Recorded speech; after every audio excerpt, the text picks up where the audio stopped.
Здравейте на всички! Аз съм Иван и днес ще ви разкажа малко повече за моята оцветявка Въображаем свят. В тази книжка има 43 мои оригинални картинки, които аз съм подбрал с цел да отворя вратите към изкуството на колкото се може повече хора.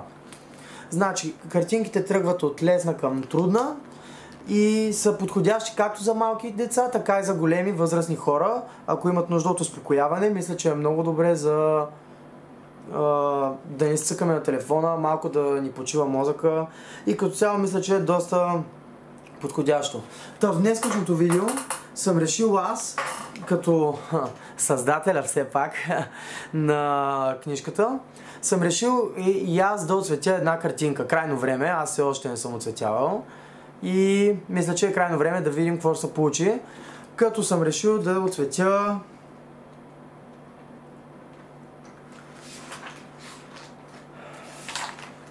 ето тази.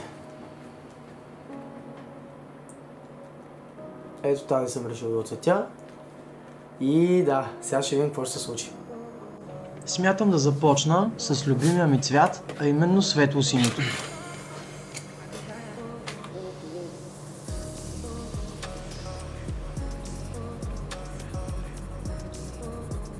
Решил съм да редувам човечетата, така че през едно ще ги оцветявам в светло-синьо.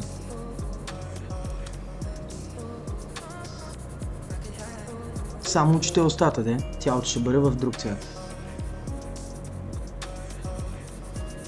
Ето, сега взех лилавото, тъй като синьото е на привършване и му дадах малко време.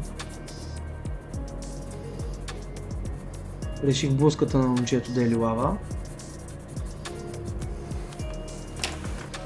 И сега продължаваме пак с синьото да оцветяваме очички и устички.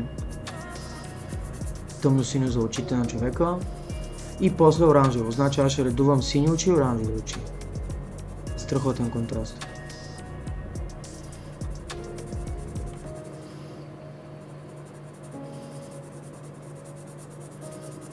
И така, готови сме почти с оранжевото. Ето и сърчицата. Електрикаво жълто е моя избор за вътрешността на прозореца. Смятам, че е нещо интересно и различно.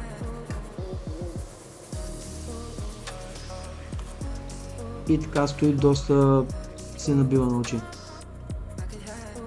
Устата и другата част на сърцата са червени. А пък останалата част на блузката е синьо-зеленикава. Тъмно кафяво за косата и веждите. И някакъв нюанс на розово с бежево е и моя избор за кожата. Сега за дъските на прозореца, тъмно кафяво, доста кафяво при това.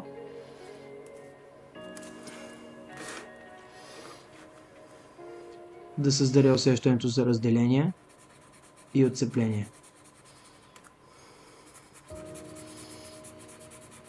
И сега ще започна да ги редувам. Лилаво човече с сини очички.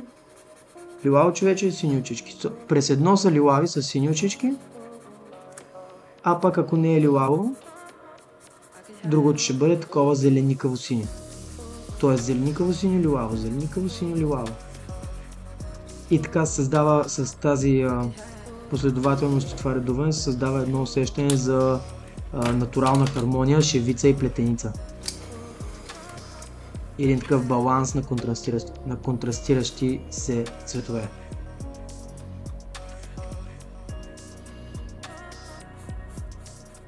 Съм готов с лилавото, ама и то нещо е на привършване.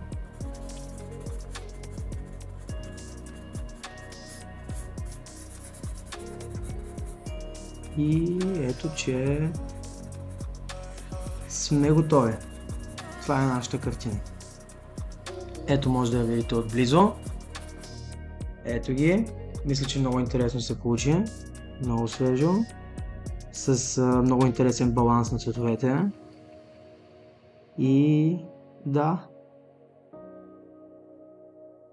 Определено може би трябваше да вкарам и някакъв друг цвят, но другия път повече.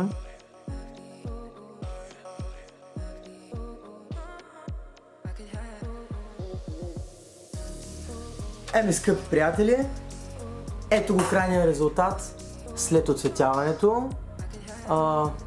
Аз съм много доволен, мисля, че е свежо, много добре разпуснах и благодаря на всички, които останахте до края на видеото. Бъдете креативни, творете, изразявайте себе си и ще се видим пак скоро. Чао, чао!